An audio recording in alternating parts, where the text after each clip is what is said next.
Assalamualaikum warahmatullahi wabarakatuh.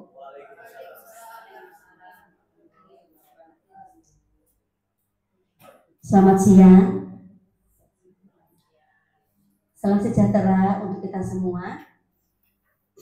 Terima kasih kami mengucapkan kepada Ibu Kepala Sekolah SD Negeri Sabrang Surakarta, Ibu Bapak Guru, dan karyawan SD Negeri Sabrang Lor Kota Surakarta yang pada siang hari ini berkumpul di tempat ini untuk bersama-sama melakukan kegiatan diseminasi budaya positif.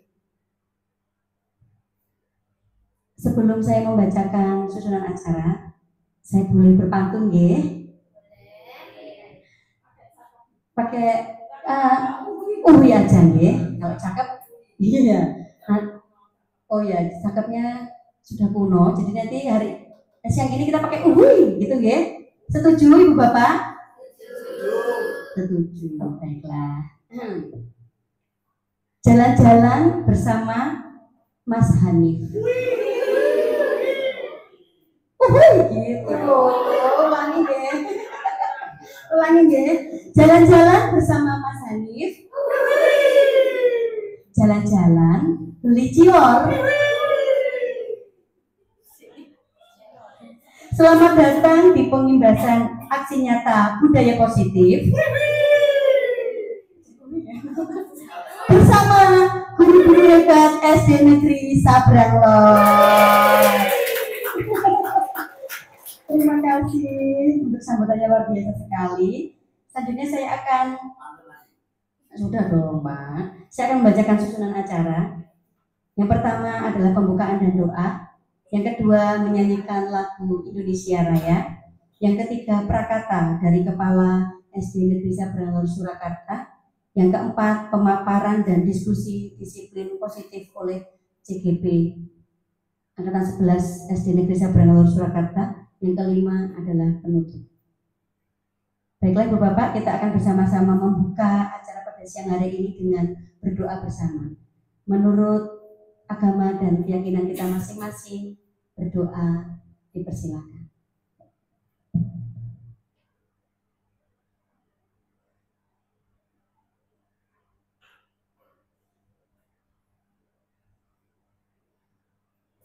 Amin, doa selesai. Yang kedua yaitu menyanyikan lagu Indonesia Raya. Kami undang Ibu Bapak untuk bangkit berdiri.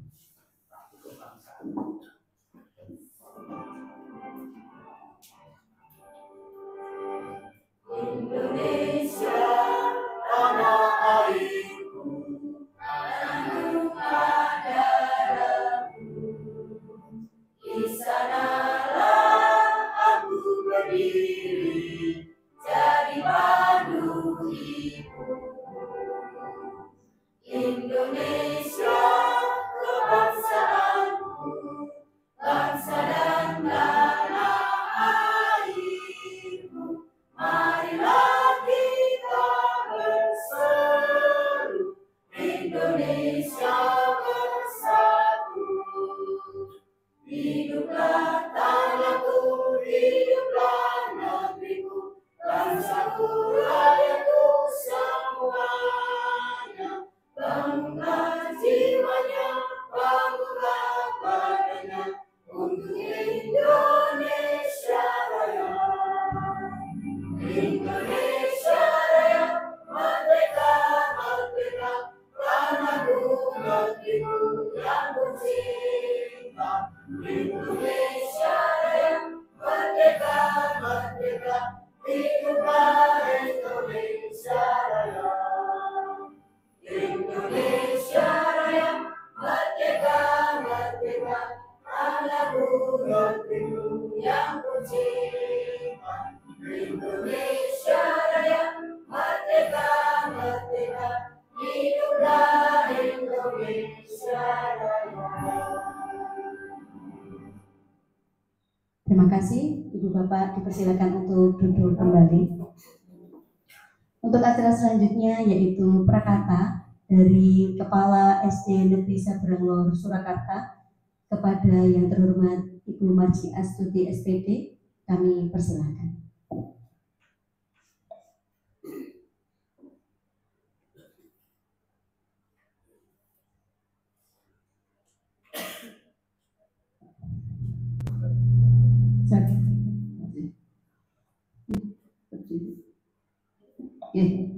Bismillahirrahmanirrahim. Assalamualaikum warahmatullahi wabarakatuh.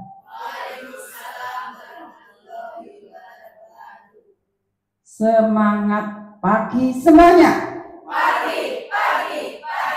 SDN Sabrang Lor luar biasa, mantap. Alhamdulillah, puji syukur kita panjatkan kepada Allah Subhanahu wa taala. Hari ini kita dapat membersamai Bapak Ibu CGP angkatan 11 yang di SD Negeri Sabrang Lor ini ada 5 orang untuk melaksanakan kegiatan-kegiatan yang sudah direncanakan, yaitu hari ini ada workshop penyimbasan aksi nyata budaya positif. Alhamdulillah, selalu rasa syukur yang tak terhingga yang harus saya haturkan kepada Allah Subhanahu wa taala, di mana dengan perasaan yang campur aduk, mengharu biru, saya selalu sangat amat senang, lebay ya ini, sangat amat senang melihat Bapak Ibu guru yang muda dengan semangat dan penuh dedikasi melaksanakan kegiatan-kegiatan seperti ini. Ya, jadi ada rasa yang tidak bisa saya ungkapkan sebagai yang pertama tentu saja yang dituakan di SD Negeri Sabrang Lor, kemudian juga sebagai seniorita ya, atau yang tua. Arep ngakoni tuwe kok ya angel men. Sebagai yang sudah banyak makan kalender, bukan makan asam garam ya. Kalau makan asam garam kan pengalaman. Selalu ada rasa syukur yang tak terhingga, di mana inisiatif-inisiatif ini timbul dari yang muda. Harapannya adalah seperti itu. Kita sebagai yang tua sudah harus mengurangi porsi kita untuk hal-hal dalam upaya tentu saja mencerdaskan kehidupan bangsa. Tetap semangat membersamai, tetapi berikanlah peluang kepada yang muda. Yang muda harus mau berkarya. Yang tua harus juga berkarya. Tetapi porsinya memang karena mungkin faktor U dan sebagainya, sehingga mungkin tidak secepat kilat yang muda-muda. Untuk itu saya selaku Kepala Sekolah SD Negeri Sabrang Lor yang pertama mengucapkan terima kasih yang luar biasa kepada Bapak Ibu semua, terutama dan terkhusus kepada Bapak Ibu guru CGP yang tahun ini di SD Negeri Sabrang Lor ada 5 orang, sehingga luar biasa dapat melaksanakan kolaborasi sehingga harapan kita bahwa dengan makin banyaknya guru penggerak yang ada di SD negeri kita, meskipun kita bukan sekolah penggerak, tetapi kelantangan pergerakan kita tidak akan kalah dengan SD penggerak di seluruh kota Surakarta. Jadi itu yang pertama, terima kasih sekali atas semuanya, atas kerjasamanya, atas inspirasinya kepada kami, atas loyalitasnya. Mudah-mudahan itu menular seperti jargon dari guru penggerak. Pertama kali adalah tergerak dulu. Tergerak itu diri sendiri. Kemudian bergerak. Bergerak itu sedikit mungkin atau sebanyak mungkin action. Kemudian baru menggerakkan. Tetapi saya yakin dan percaya bahwa untuk guru-guru SD Negeri Sabrang Lor, baik yang sudah senior maupun yang masih baru dalam tahap penjajakan untuk menjadi senior, tentu kita berharap tidak usah ada yang menggerakkan, tetapi marilah kita bergerak bersama-sama. Oke, Bapak Ibu? Iya. Kemudian selanjutnya tentu saya sebagai yang dituakan di sini juga mengharap kepada semua Bapak Ibu yang tahun ini belum bisa menjadi seperti berlima calon guru penggerak, masih calon gitu, masih sampai nanti Desember mudah-mudahan. Sudah ada sinyal bahwa akan ada guru penggerak angkatan 12 karena ini angkatan ke-11 dengan tidak membatasi umur. Maka CGP seperti Pak Sarnanto, calon guru pensiun, itu juga masih bisa dan punya peluang untuk menjadi guru penggerak. Maka ya apa, tepuk-tepuk saja, tidak usah di video, sudah tidak usah digerakkan. Rasa menggerakkan ya. Kalau menggerakkan kadang suka loh, menggerakkan sosok nenek tergerak dan bergerak itu kan sudah dari dalam diri sendiri. Bukti dari dedikasi dan loyalitas dari Bapak Ibu itu adalah saya diberi waktu berapa menit ini? Kok ngoceh?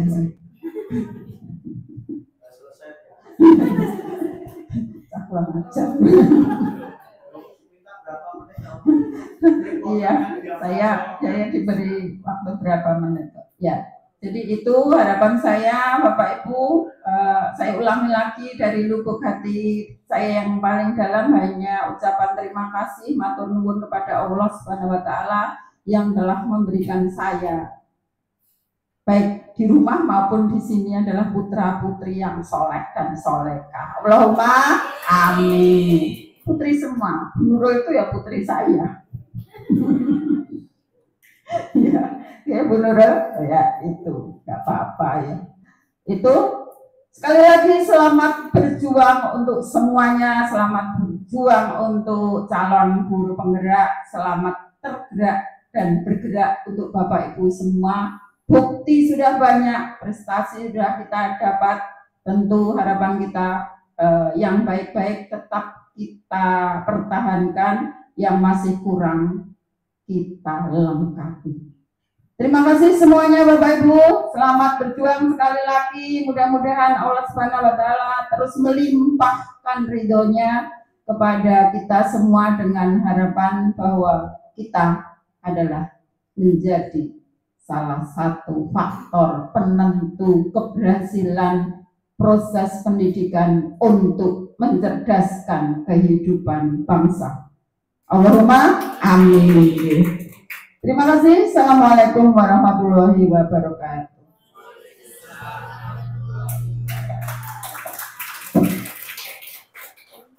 Terima kasih untuk Ibu yang sudah memberikan kata-kata semangat untuk kita semua pada siang hari ini. Selanjutnya kita terima kasih untuk Ibu yang sudah memberikan kata-kata semangat untuk kita semua pada siang hari ini. Selanjutnya kita ada waktu 2 menit Ibu Bapak untuk melakukan kesepakatan bersama di acara siang hari ini. Monggo 2 menit, kira-kira hal apa saja yang boleh kita lakukan atau yang mungkin tidak boleh kita lakukan selama acara. Monggo 2 menit. Saya tidak bertanya. Monggo, silakan, boleh angkat tangan. Apa saja yang boleh kita lakukan? Gimana Pak Sarnanto? boleh kita lakukan kesepakatan kita disiplin waktu. Disiplin waktu, siap. Tulis Bu Ika. Terima kasih Pak Sananto. Yang lainnya? Oh, HP, oke Ibu. Untuk HP boleh aktif, tapi suaranya di silent. Ada lagi? Berapa menit? Semangat. Bu Ika, oke, semangat, aktif, mengikuti, boleh ditambahkan. Mungkin cukup? Oke, terima kasih. Selanjutnya Ibu Bapak, supaya kita nggak ngantuk, Ibu ngapunten nggih Bu, saya membelakangi. Supaya kita nggak ngantuk dan tidak jenuh duduk.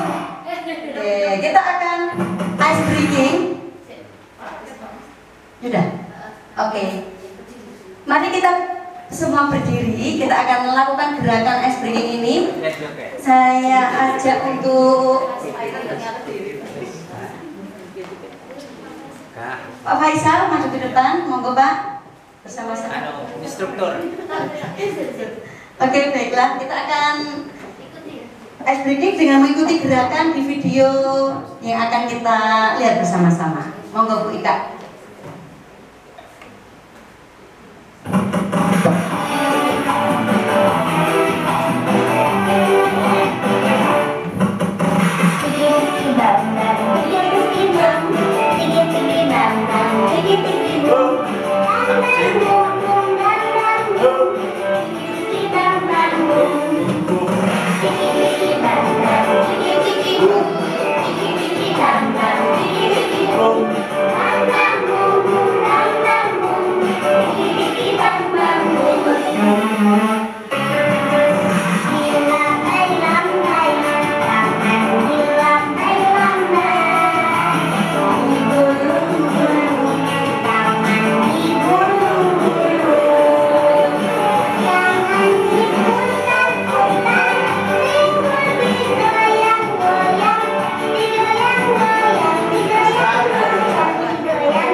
Sehat dan keluarga. Iya, luar biasa. Baiklah, saya akan membacakan untuk konsep utama budaya positif yang nanti akan kita diskusikan bersama-sama. Yang pertama yaitu perubahan paradigma belajar. Yang kedua, disiplin positif. Yang ketiga, motivasi perilaku manusia. Yang keempat, 5 kebutuhan manusia. Yang kelima, keyakinan kelas. Yang keenam, posisi kontrol. Dan yang terakhir yaitu segitiga restitusi. Seperti apakah materi-materi itu? Tidak perlu berlama-lama. Assalamualaikum warahmatullahi wabarakatuh. Selamat siang Bapak Ibu semuanya. Terima kasih sudah meluangkan waktu untuk saya menyampaikan diseminasi modul 1.4 tentang budaya positif, istilahnya pengibasan untuk Bapak Ibu di SD Negeri Sabrangor, Surakarta. Nah, di sini ada beberapa hal yang akan saya paparkan dari konsep budaya positif, dan intinya kita belajar bersama, bersama Bapak Ibu semuanya dalam menciptakan budaya positif, lingkungan positif di sekolah kita tercinta ini, SDN Negeri Sabrangor. Iya. Oke. Sebelumnya saya mau tanya tentang budaya positif yang dimengerti Bapak Ibu sendiri itu apa ya? Oke, silakan Bapak. Kebiasaan baik. Ibu.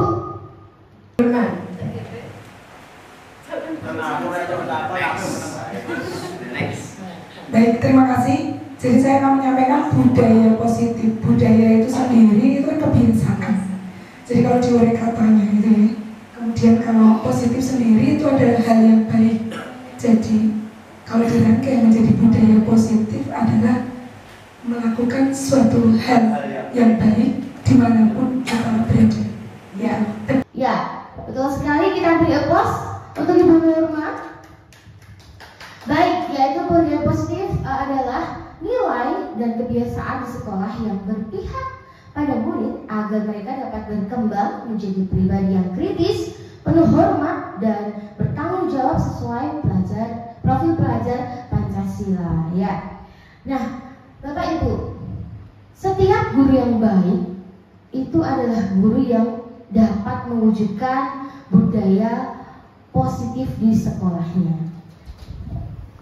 Lalu dari sini bagaimana sih kita dapat membangun budaya positif di sekolah?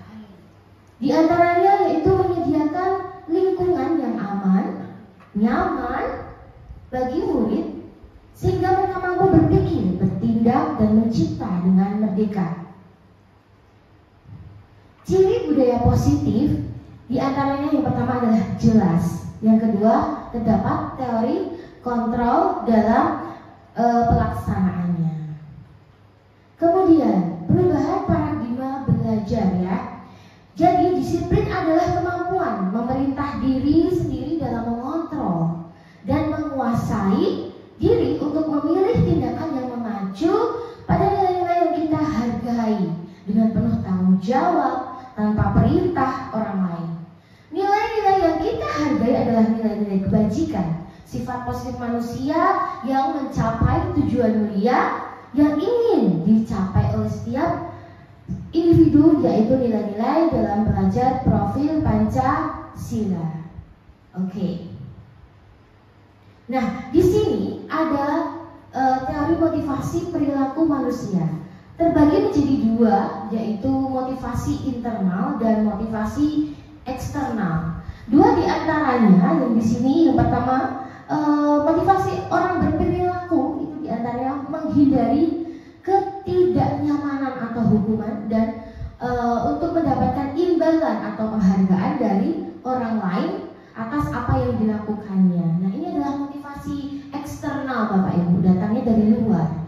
Kemudian motivasi internal sendiri yaitu untuk menjadi orang yang mereka inginkan, mereka hargai, mereka menghargai diri sendiri dengan nilai-nilai yang mereka percaya. Ini adalah motivasi internal. Nah, sebagai guru, kita yang menghidupkan, kita yang menuntun anak-anak untuk mencapai motivasi internal itu tumbuh dari diri mereka sendiri.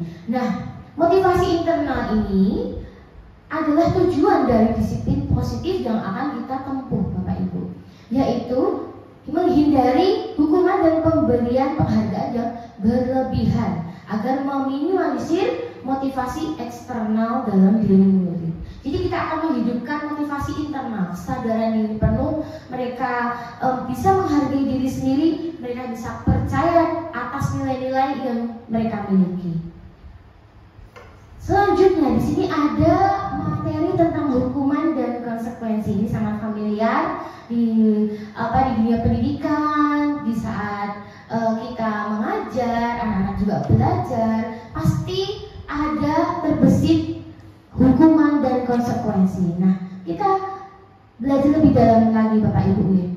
Hukuman itu diberikan ketika sebuah tingkah laku yang tidak diharapkan ditampilkan oleh orang yang bersangkutan atau orang yang bersangkutan tidak memberikan respon atau tidak menampilkan sebuah tingkah laku yang diharapkan.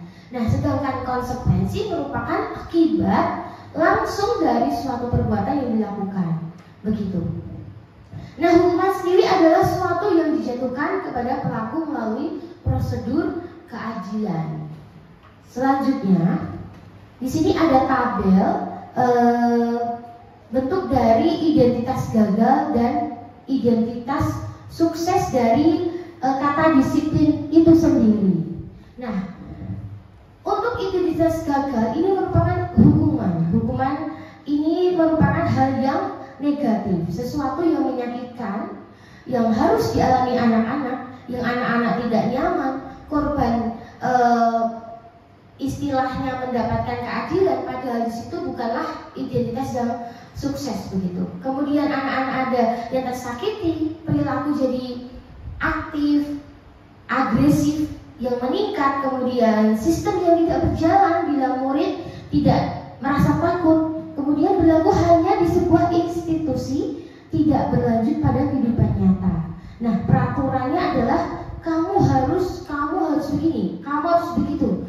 Nah, padahal anak-anak itu membenci peraturan.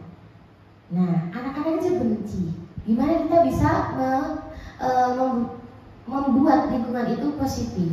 Bu guru pun juga, Pak guru juga agak kurang nyaman dengan kata-kata hukuman begitu. Maka kita akan beralih ke identitas sukses, yaitu tentang disiplin, ada konsekuensi. Nah, konsekuensi itu sesuatu harus terjadi. Tidak nyaman untuk murid atau anak untuk jangka waktu yang pendek, korban bisa diabaikan, murid tidak dibuat nyaman begitu. Nah, ini konsekuensi, dan tabel yang setelahnya adalah restitusi. Dari antara hukuman, konsekuensi, pilihan yang baik adalah restitusi. Restitusi merupakan pilihan. Ini untuk menguatkan anak-anak dalam jangka waktu yang panjang. Korban akan mendapatkan pemulihan atas masalah yang dideritanya, trauma yang dialaminya. Kemudian anak-anak mendapatkan penguatan, masalah terpecahkan, murid bisa belajar bertanggung jawab, jangka waktu yang akan efeknya itu akan jangka panjang. Kemudian murid akan menghormati dirinya sendiri dan orang lain. Nah, ini adalah bentuk perbedaan dari hukuman, konsekuensi, serta restitusi. Nah, biar kita lebih ngerti lagi Bapak Ibu, kita belajar bareng yuk, bareng-bareng. Di sini ada tujuh pernyataan. Kita akan menjawab kira-kira pernyataan itu termasuk hukuman atau konsekuensi ya. Oke, kita bareng-bareng ya. Nomor 1, lari keliling lapangan basket 2 kali karena terlambat hadir di sekolah. Kira-kira apa? Nanti Bapak Ibu bisa kita jawab bersama-sama ya. Membersihkan coretan yang dibuatnya di meja tulis. Kira-kira apa Bapak Ibu? Membersihkan coretan. Oh iya benar. Konsekuensi. Yang ketiga, murid diminta untuk push up. Hukuman, menggantikan kertas. Iya. Dan sampai bawah ya. Silakan bisa kita renungkan bersama-sama. Sudah dikunci jawabannya? Yuk kita lihat ya. Jawabannya adalah seperti ini. Ternyata pernyataan di sini lebih banyak hukuman daripada konsekuensi. Ibarat yang sering kita lakukan tanpa sadar begitu, kita pernah memberikan hukuman. Namun saya yakin di SD Negeri Sabrangor Bapak Ibu guru telah menerapkan budaya positif dan tidak memberikan hukuman fisik terhadap anak-anak. Kemudian selanjutnya, dari materi sebelumnya tentang budaya positif, kita berlanjut kepada teori motivasi manusia, berlanjut dengan hukuman dan konsekuensi. Kita berlanjut ke pengertian kebutuhan manusia. Nah, di sini kebutuhan manusia dalam ensiklopedia adalah segala sesuatu baik barang atau jasa yang dibutuhkan manusia untuk bertahan hidup. Nah, yang harus dipenuhi manusia ataupun untuk kebutuhan jasmani dan rohaninya. Di sini terpapar ada 5 Bapak Ibu. Coba kita lihat bersama-sama ya. Ya, di antaranya realitas kebutuhan itu setiap orang pastilah berbeda. Saya, Bu Susi, Pak Faisal, Bu Tia, mungkin Bu Lilis juga mempunyai kebutuhan yang berbeda-beda. Nah, kita harus berusaha memahami pandangan orang lain tentang dunia dan kebutuhannya. setiap orang memiliki gambaran yang berbeda. Begitupun anak-anak Bapak Ibu, orang dewasa aja banyak banget kebutuhannya. Nah, kadang orang dewasa sudah paham, sudah mampu. Oh, ini kebutuhan saya akan kesenangan. Oh, ini saya harus bertahan hidup, maka saya harus bekerja, saya mencari nafkah dan lain-lain. Nah, di sini sudah terbagi di lingkaran. Yang pertama itu adalah kebutuhan cinta kasih atau rasa diterima. Yang kedua tentang penguasaan. Yang ketiga tentang kebebasan. Yang keempat tentang kesenangan, dan yang paling utama adalah survival atau bertahan hidup. Nah, di sini saya mempunyai kasus tentang Ibu Ria. Beliau adalah guru kelas 6 di SD Permai. Sedang bingung menghadapi ulah salah satu murid di kelasnya bernama Agus. Beberapa anak telah datang dan mengeluhkan Agus yang seringkali meminta bekal makan siang mereka dengan paksaan begitu. Jika Anda menghadapi suatu situasi seperti Bu Ria, apa yang Anda lakukan? Menurut Anda bagaimana? Dan alasan Agus kira-kira seperti apa? Coba Bapak Ibu mungkin ada yang mau menyampaikan pendapatnya. Informasi ke guru-guru yang lain atau dikasihkan donasi apa usulan untuk anak itu. Kalau benar-benar tidak mampu, diusulkan ke sekolah atau mungkin ada makanan gratis program. Akan melihat penjelasan dari kasus tersebut. Nah, kita lihatnya dalam konteks 5 dasar kebutuhan manusia yang tadinya ada rasa cinta kasih dan rasa diterima, survival, kemudian penguasaan, kesenangan dan kebebasan. Ya, ada 5 sudut pandang untuk melihat kasus Agus tadi. Yang pertama, Agus lapar dan orang tuanya tidak membawakan bekal. Nah, di sini dia menahan lapar, berarti kebutuhannya adalah bertahan hidup. Aku akan nggak sakit perut nih, aku lapar nih, aku nggak punya bekal, aku mintain aja teman-teman.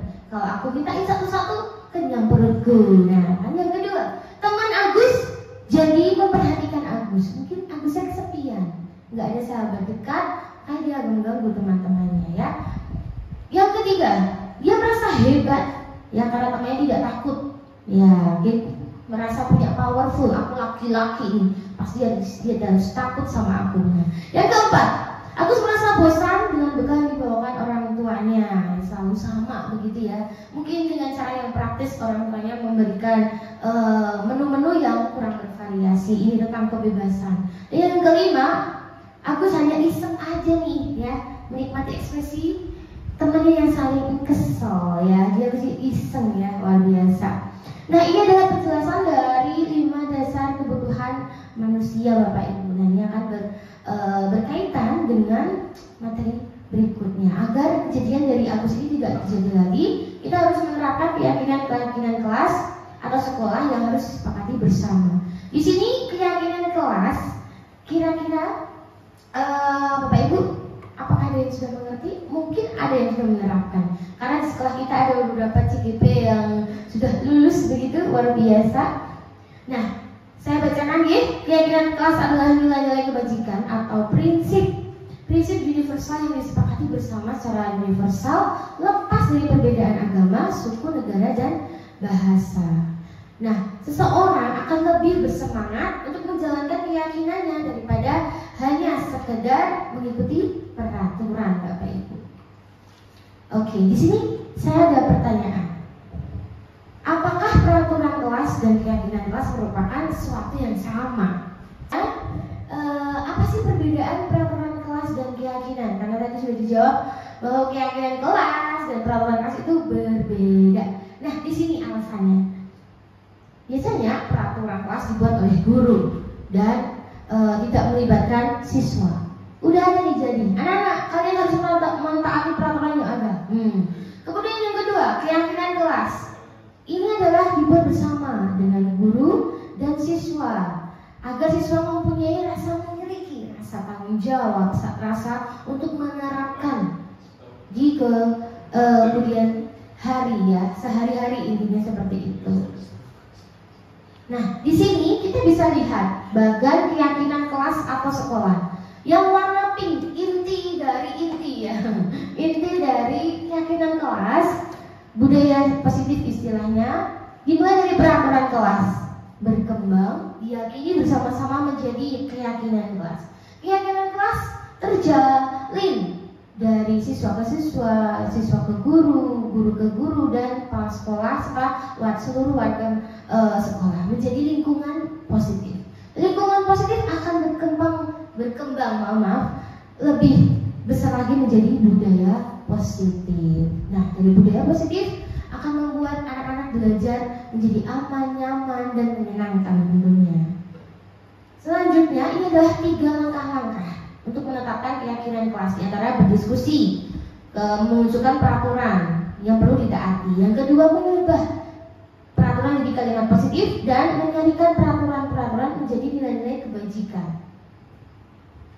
Nah, di sini kita akan membuat praktik keyakinan kelas, Bapak Ibu ya. Silahkan nanti diisi.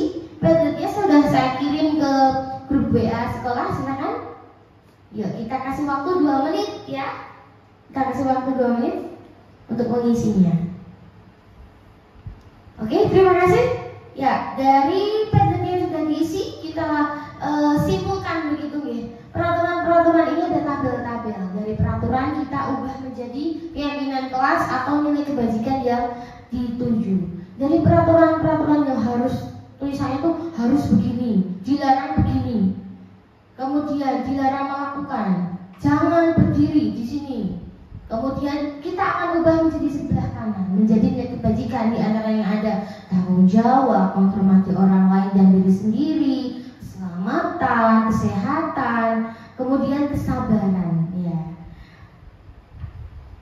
Nah, pembentukan keyakinan kelas ini bersifat abstrak ya, daripada peraturan yang lebih rinci dan konkret. Jadi lebih universal begitu ya, tidak banyak kata-kata namun mudah dipahami. Dan keyakinan kelas itu dapat diterapkan di lingkungan tersebut, semuanya berkontribusi dengan curah pendapat dan bersedia meninjau kembali keyakinan kelas dari waktu ke waktu jika dibutuhkan keyakinan yang lainnya. Nah, ini adalah dokumentasi di kelas saya, di kelas 4C. Ini anak-anak diberi sticky note dan bergantian begitu menuliskan dan menembakkan kesepakatan yang telah mereka pilih, dan kita akan nanti sortir begitu menjadi kesepakatan yang telah ada. Di antaranya menghormati, kerjasama, partisipasi aktif, bertanggung jawab, menghargai, dan hadir tepat waktu. Nah, Bapak Ibu, keyakinan kelas itu tidak lepas dari posisi kontrol seorang guru. Nah, berbicara dengan penerapan disiplin di sekolah, rasanya kita perlu meninjau kembali, mengingat, kemudian berintrospeksi bagaimana sih yang telah kita lakukan dalam penerapan disiplin di kelas, di sekolah, ataupun dalam menghadapi masalah-masalah yang terjadi di sekolah. Nah, di sini ada beberapa pertanyaan. Mari kita perhatikan bersama. Yang pertama, apakah yang dilakukan selama ini itu telah efektif, memerdekakan dan memandirikan serta berpusat pada siswa? Yang kedua, atau justru hasilnya malah negatif, perubahan sikap yang diharapkan jauh dari panggang dan api.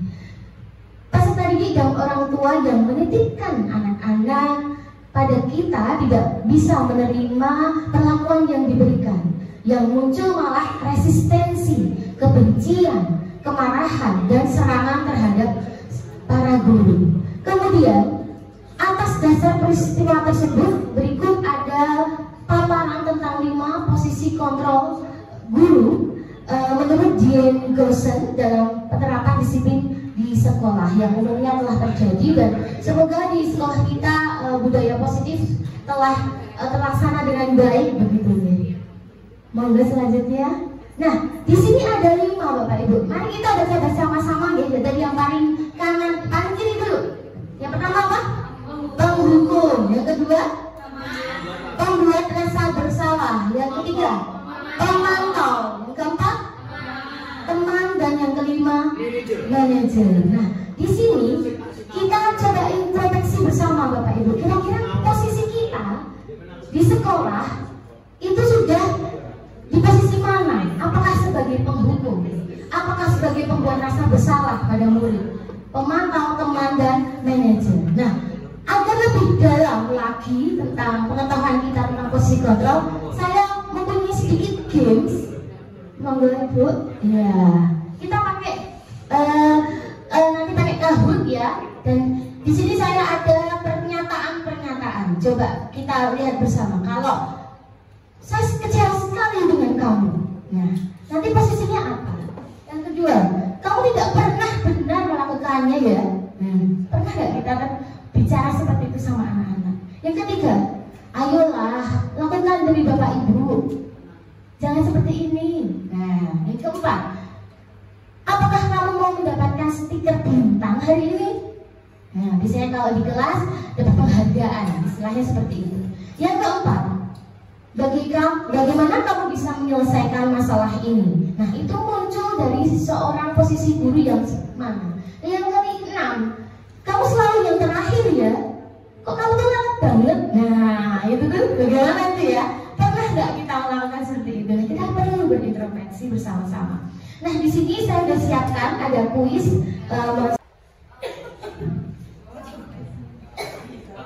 Sudah banget belum?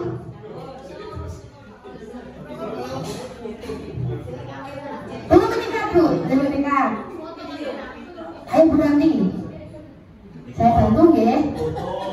Ya, baru satu orang yang masuk.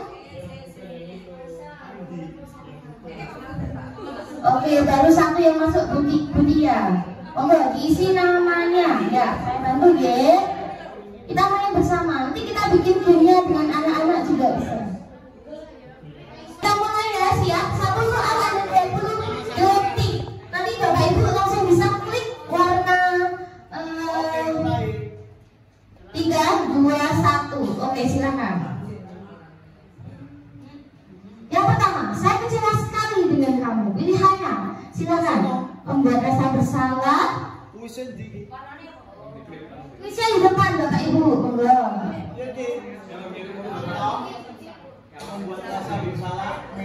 Ya, 6, 5, 4, 3, 2, 1. Oke, ada 10 jawaban. Ya, paling benar adalah pembuat rasa bersalah. Berikutnya Bu, berikutnya tolong. Paling yang pertama, atas ya. Oke, kita lihat Bapak sekalian Bu Fitri yang pertama ya. Oke, next, berikutnya, silakan soal berikutnya. Ya, soal yang kedua, kamu tidak pernah benar melakukan sesuatu. Nah, kira-kira apa pilihannya? Teman, manajer, hukum, atau membuat rasa bersalah? Monggo. Ya, silakan Bapak Ibu. Oke, masih ada waktu. Tidak bisa ya. Oke, selanjutnya waktunya sudah habis. Ya, jawaban yang benar adalah penghukum ya. Oh ya, karena sinyal ya, mohon maaf. Berikutnya Kak, kita lihat yang pertama. Retno, siapa Retno? Retno, juara 1. Oke, juara 2 yang Bifrek. Ya, oke, kita lihat skornya lagi next. Berikutnya lagi soalan berikutnya. Apakah kamu mau mendapatkan stiker hari ini? Coba dengan diiming-imingi seperti itu, kira-kira posisi guru itu sebagai apa? Pemantau, manajer. Iya, oke, kita klik berikutnya. Ada 4 orang. Iya, dulu sih nomor 1 ya. Oke, ya. Jawabannya adalah pemantau. Ya, pemantau. Nomor 5, ya. Bagaimana kamu bisa menyelesaikan masalah ini? Kira-kira Pak Guru bertanya seperti ini sama anak-anak ketika mendapatkan masalah. Kira-kira posisi kontrolnya apa? Oke, sudah? Oke, 13 jawaban, tambah? Sudah ya. Oke, jawabannya adalah manajer ya, betul sekali. Kita lihat jawabannya yang terakhir. Sofi ya, oke, luar biasa. Oke, yang terakhir, soal terakhir Bapak Ibu, pamungkasnya. Oke. Kawan selalu yang terakhir. Bisa cepat gak sih? Ini teman-teman sudah selesai. Bengong aja nggak? Biasanya gitu ya. Iya, kira-kira termasuk manajer, pemantau, penghukum, atau pembuat rasa bersalah. Oke. 10 jawaban sudah masuk. jangan kalah semangat Pak Sarya. Oke, jawabannya adalah penghukum. Ya, kita lihat terakhir juaranya. Ini adalah podium. Juara 3 ada Bu Retno. Tepuk tangan bagi Bu Retno. Juara kedua ada Bu Susi. Dan juara pertama ada deng Bu Rina. Diam-diam lainnya langsung juara 1 ya. Ya, alhamdulillah ini sedikit pemahaman Bapak Ibu tentang posisi kontrol. Dari penjelasan dan kita yang telah bersama belajar tadi, dari 5 posisi kontrol yang telah kita pelajari, kira-kira posisi kontrol yang terbaik kira-kira adalah, mungkin ada yang bisa menyampaikan pendapatnya. Oke, Bu Miftah, silakan. Ya, terima kasih. Boleh berdiri, Ibu? Terima kasih waktu yang telah diberikan. Dari pemaparan Ibu Ayu Nursolinha, menurut saya dari 5 posisi kontrol yang telah kita pelajari bersama, posisi kontrol yang terbaik adalah sebagai manajer. Ya, karena ketika guru menjadi manajer itu anak-anak diakomodasi kebutuhannya dan anak-anak belajar bersama bagaimana menemukan solusi dari permasalahan yang dihadapi. Terima kasih. Wah, luar biasa sekali. Tepuk tangan buat Bu Miftah ya atas jawabannya. Benar sekali ya. Boleh di selanjutnya. Jadi posisi kontrol dari seorang guru yang kita harapkan bersama-sama di kelas ataupun di sekolah agar menumbuhkan lingkungan yang positif, budaya yang positif, yaitu sebagai manajer. Guru berbuat sesuatu bersama murid, mempersilahkan murid, mempertanggungjawabkan perilakunya, mendukung murid agar dapat menemukan solusi atas persoalannya sendiri. Nah, posisi manajer mengacu pada restitusi yang dapat menjadikan murid sebagai manajer bagi dirinya sendiri, sehingga tercipta identitas positif atau berhasil pada diri murid. Nah, oke, jadi posisi kontrol yang telah kita pelajari Bapak Ibu, kita ini bersinggungan dengan segitiga restitusi. Apa sih segitiga restitusi? Mungkin agak awam ya, namun sebenarnya sudah dilakukan oleh Bapak Ibu semuanya, saya yakin. Cuman di teori ini, materi ini kita mungkin lebih tahu, oh ternyata yang kemarin saya lakukan tuh tahapnya kebalik. Oh seperti ini, oh ternyata aku udah melakukan ya, oh ada namanya ya. Nah ini kan lebih terukur begitu apa yang kita lakukan. Jadi segitiga restitusi adalah proses menciptakan kondisi bagi murid untuk memperbaiki kesalahan mereka, sehingga mereka bisa kembali ke kelompok mereka dengan karakter yang lebih kuat, yang lebih baik. Melalui restitusi, guru dapat membantu murid menjadi lebih memiliki tujuan, disiplin positif, serta memberikan dirinya setelah berbuat salah. Mungkin ada penyesalan yang mendalam begitu ya, kita pulihkan kembali. Yang kedua, membantu murid untuk jujur pada dirinya sendiri Bapak Ibu, dan mengevaluasi dampak dari kesalahan yang dilakukannya. Dan yang ketiga, memberikan penawaran dan bukanlah paksaan. Nah,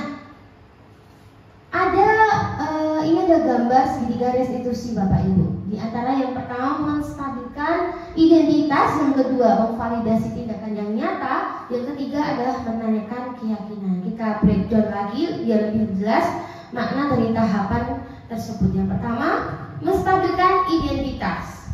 Biasanya kita ini panggil dulu anak-anak ya. Kita panggil. Nah, biasanya kita memberikan penguatan seperti ini. Berbuat salah itu tidak apa-apa nak. Kita manusia biasa, tidak ada manusia yang sempurna. Guru juga pernah melakukan, kapan pun begitu. Kemudian saya juga pernah melakukan kesalahan seperti itu. Nah, kita pasti bisa menyelesaikan. Bapak Ibu nggak tertarik nyari yang salah siapa, tapi kita sebaiknya mencari solusi dari masalah ini, dan kamu berhak merasa begitu. Selanjutnya, tahapan berikutnya adalah memvalidasi tindakan yang salah. Kalimat yang sering dilontarkan yang bisa dipakai Bapak Ibu guru yaitu, kamu pasti punya alasan mengapa melakukan hal itu. Kemudian kamu patut bangga pada dirimu sendiri karena kamu telah melindungi sesuatu yang penting buatmu. Nah, misalkan ini kasusnya Anda akan melindungi, mungkin barangnya diminta paksa dan lain-lain, dia membela diri, akhirnya dia harus berhubungan lagi dengan teman yang bermasalah dan ibu guru untuk menyelesaikan masalah dengan segera restitusi. Selanjutnya, tahapan yang terakhir yaitu menanyakan keyakinan. Keyakinan tadi kita sudah bahas, ya. Apa yang kita percayai sebagai kelas atau keluarga. Yang kedua, apa nilai-nilai umum yang kita telah sepakati. Kemudian, apa bayangan yang kita tentang kelas yang ideal. Dan kamu mau jadi orang seperti apa, begitu. Nah, di sini sebelum kita praktek segitiga restitusi, saya akan menayangkan video tentang restitusi yang telah saya lakukan begitu. Kemarin ada kasus ya, mungkin sering di kelas Bapak Ibu mungkin ada juga anak ini tertidur saat pelajaran bahasa Inggris dan itu berulang.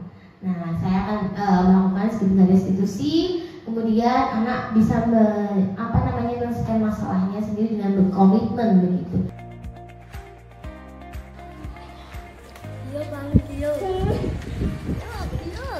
Bangun. Hak ini pelajaran.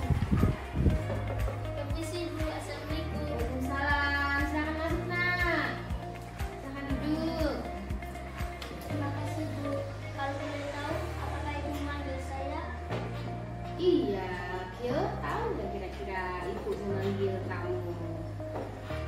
Tidak.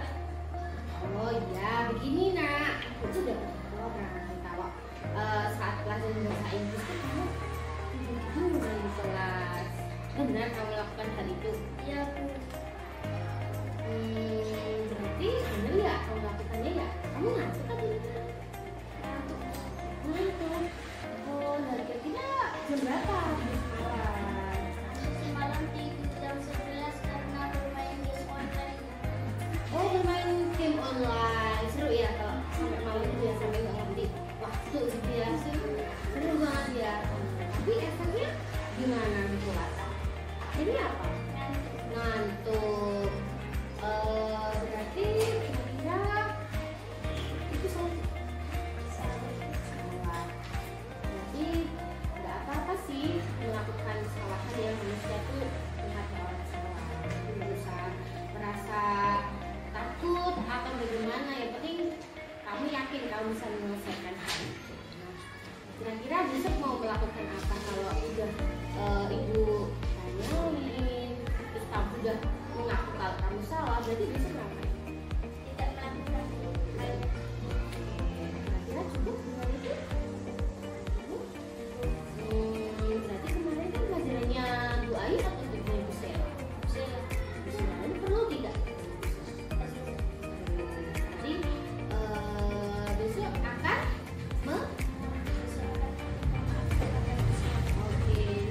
minta maaf dan Sela ya. Jadi bagus itu nak ya, karena meminta maaf itu perbuatan yang terpuji. Nah, masih ingat gak keyakinan kelas yang kita pernah bikin kemarin? Kalau dengan sama guru itu bagaimana, dengan sama teman bagaimana, itu bagaimana? Terus kali teman dan guru juga tentu ya. Iya. Jadi besok sebaiknya Kyo tidur lebih awal agar ya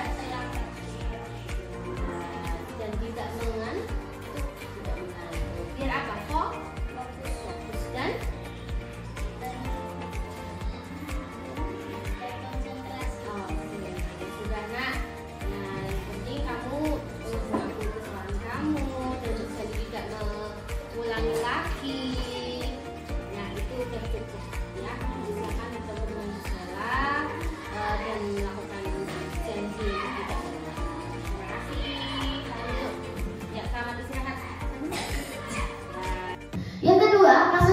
kedua adalah ini. Waalaikumsalam. Silahkan duduk, Nak. Makasih. Iya. Tadi habis istirahat ya? Udah makan yuk? Udah. Kira-kira Azul tahu alasan Azul dipanggil? Nggak tahu. Nggak tahu. Begini, Nak. Itu udah kenalan. Salah satu teman kamu. Katanya tadi ini bikin rasa manis ya? Kira-kira. Bagaimana? Seru ya? Kenapa? Iseng. Oh gitu ya. Kalau iseng terus senang dong ya kalau ini ya. Tapi kalau sampai terlambat sholat, ya kamu juga terlambat ya saat dulu tadi bersama ayah. Ini gimana? Kira nggak tahu perbuatan kamu tuh sudah benar atau enggak? Enggak benar ya. Terus solusinya apa ya? Kak, saya akan minta maaf kepada kalian. Minta maaf sama saya. Terus kira-kira kalau minta maaf itu sendalnya baik nggak? Nggak tahu. Terus gimana dia cara mengembalikan sendalnya? Kayak apa?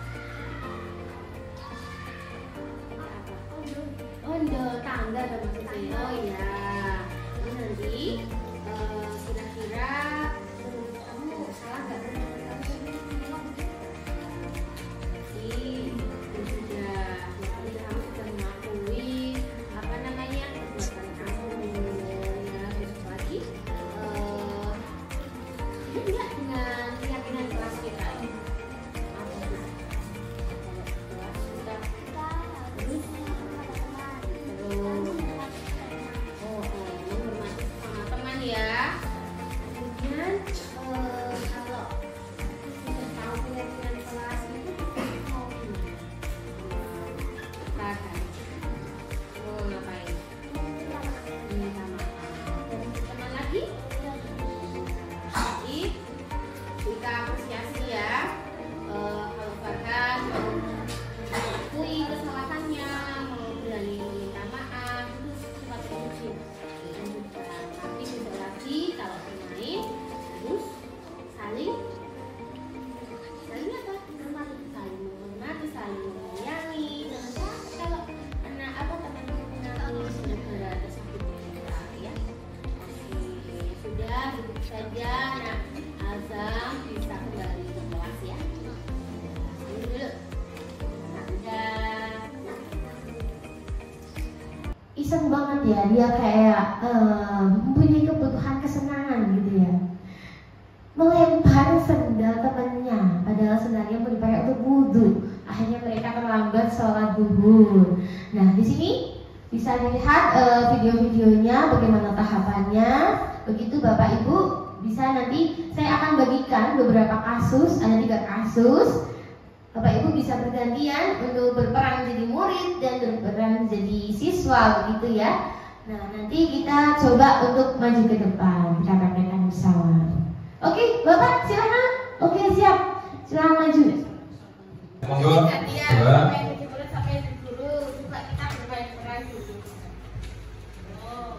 Jadi itu ada beberapa kasus, ada murid yang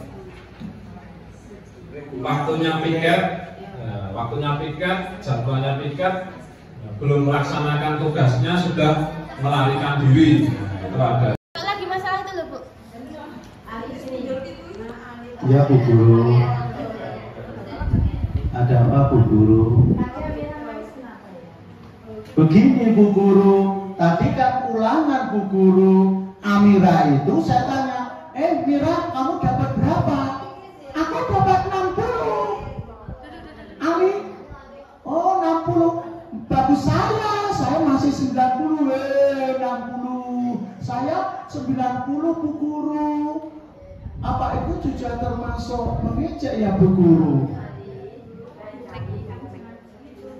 Ya, Bu Guru.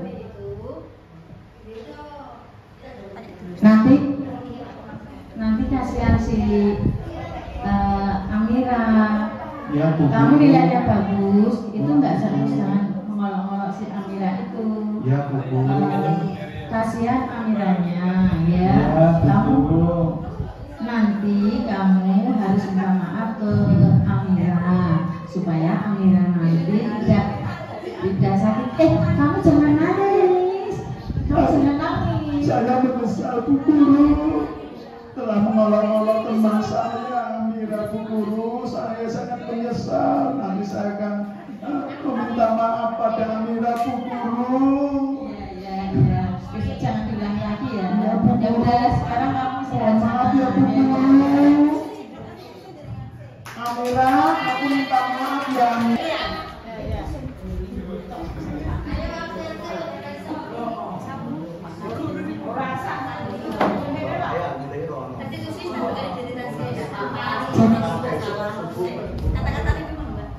Bu Guru, saya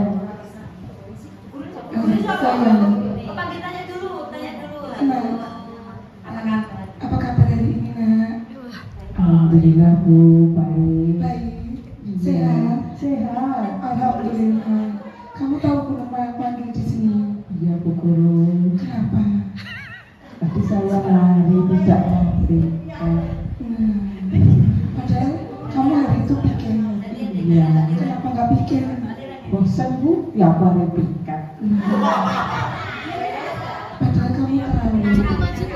Kamu kenapa kok sampai nggak bikin itu? Padahal itu perbuatan yang tidak baik, ya kan? Enggak, yang berikan kan udah banyak. Bosan Bu, ya baru bersih-bersih keras terus. Nggak selesai-selesai. Tapi kan teman-teman yang lain juga pikir sesuai dengan harinya. Kenapa kamu berbuat seperti itu? Alasan kamu apa? Pengen pulang cepat. Aduh. Nah ini tadi kan juga pulang cepat, ya kan? Kok suaranya habis? Jadi dengan alasan kamu itu, nah, kamu tahu bahwa piket itu merupakan tanggung jawab yang harus dilakukan. Makanya tidak boleh lagi diulangi. Iya Bu Guru. Janji. Iya. Bisa. Iya Bu Guru, saya berjanji tidak mengulangi lagi. Boleh. Kalau gitu besok lagi. Berarti keyakinan kelas yang harusnya sudah kita sepakati dulu. Iya. Itu apa? Coba. Ya, harus berdasarkan piket. Melaksanakan Piket. piket sesuai Jadwal. jadwal. Pintar sekali.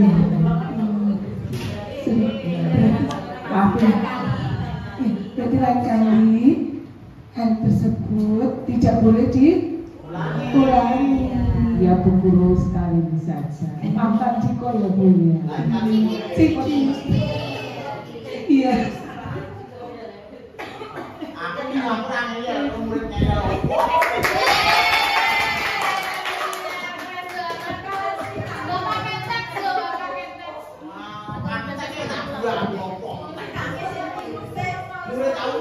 Bapak Ibu matur nuwun sangat untuk bantuannya, waktunya nyuwun pangapunten ini molor. Boleh pulang. Matur nuwun nggih. Matur nuwun sangat Bapak Ibu. Kami jika ada salah-salah. Pangapunten nggih. Iya. Nyuwun pangapunten, matur nuwun sangat. Yeah.